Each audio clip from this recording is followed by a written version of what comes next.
तेरा चेहरा यादों में बस गया है। ख्वाबों के शहर में हर पल घूमता हूँ। रात के सुनाते मैं दिल की सुधा सुनाता हूँ। तेरी हंसी की गूंज मैं कह नहीं, ये दिल तेरा भी धड़कता है। पल की धूप में तू भी मैं जलता हूँ, परछाएं से बातें करता हूँ।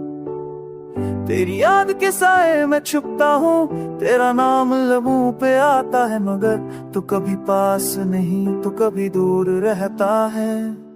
हर गली में तेरी खुशबू महसूस होती है, हर कदम पर तेरी कमी याद आती है। ख्वाबों की बारी बस में और तो तेरी तस्वीर को दिल से लगा कर मैं आंखों से आंसू बहाता हूँ। चांदनी रात में तो ना बैठा हूँ, तेरी मुस्कान के बारे में सोचता हूँ।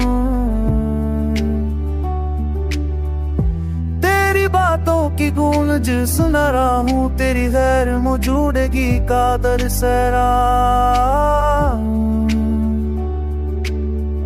वक्त पे ही रख गया लगता है, पर याद कभी कम नहीं होती।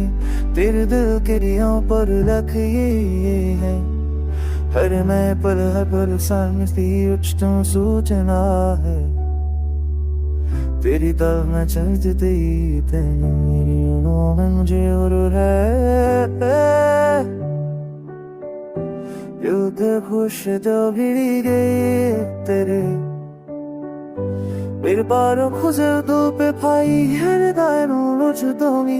तेरी नई जैसे तेरी कभी मैं हमेशा जिंदा रहूंगा। तेरी कभी मैं चलती